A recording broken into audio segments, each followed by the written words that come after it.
Les avis de taxes foncières vont arriver dans les boîtes aux lettres des propriétaires.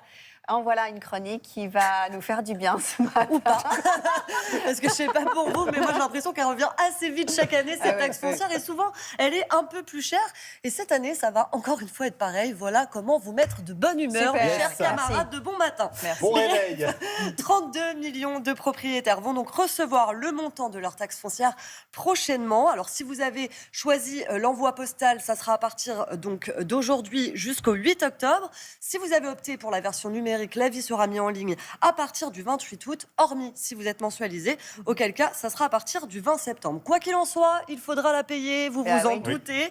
La date limite de paiement, c'est donc le 20 octobre si vous payez depuis le site internet et un peu plus tôt, le 15 octobre, si vous avez préféré un autre moyen de paiement. Alors, la vraie question, est-ce que ça augmente ou pas cette année? Eh oui, évidemment, Adrien. Alors, au minimum, 1,7%, c'est un peu moins que les années précédentes, mais pour certains, ça risque d'être plus parce que tout dépend en fait des communes. Alors, on n'a pas encore le détail sur ces communes, mais ça ne devrait pas tarder. En tout cas, l'année dernière, les Français ont payé en moyenne 1 080 € pour l'année. Quand même. Est-ce que vous savez à quoi ça sert la taxe foncière vraiment en détail? On en profite, on fait un petit ça cours finance les avec communes, Cassandre. ça fait quoi? Exactement, Ça finance c'est les ça. équipements. Ouais. La taxe foncière, en fait, c'est un impôt local qui est donc pour les propriétaires de biens immobiliers, que vous l'habitiez ou que vous le louiez d'ailleurs. Ouais.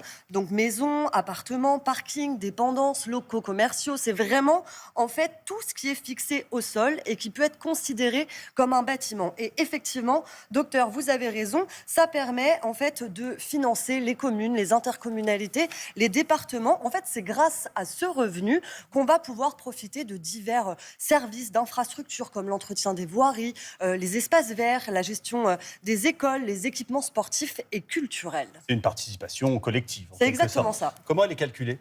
Alors, c'est bientôt la rentrée, on va sortir les ardoises, les crêpes, petits cours de maths. On va prendre un exemple concret pour essayer de mieux comprendre. Pierre est donc propriétaire d'un appartement de 100 mètres carrés à Nantes. Les impôts, ils vont se baser sur la valeur locative brute de son appartement, c'est-à-dire le montant qu'atteindrait le loyer annuel de son bien si Pierre le mettait en location. Donc ce petit bémol, en fait, il y a un petit bémol là-dessus, c'est que cette valeur locative, elle a été établie en 1970. Ça veut dire que, en fait, est-ce qu'elle est vraiment mise à jour depuis 1970 ? Pas sûr. Selon plusieurs experts et un rapport du Conseil des prélèvements obligatoires, en fait, ces valeurs, elles reflètent pas la réalité du terrain et du marché immobilier.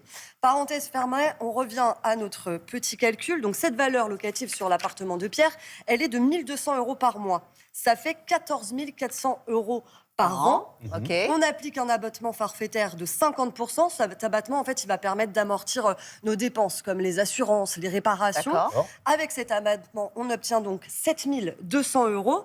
Il y a un taux fixé par les collectivités, c'est ce qu'on disait, c'est celui-ci qui varie un peu chaque année.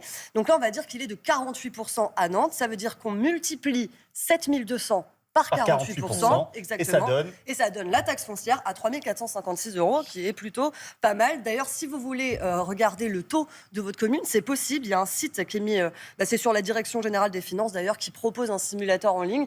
Voilà, vous rentrez votre région, votre ville, et ça va vous dire le taux de cette année. C'est pas encore en ligne, ça sera d'ici quelques jours.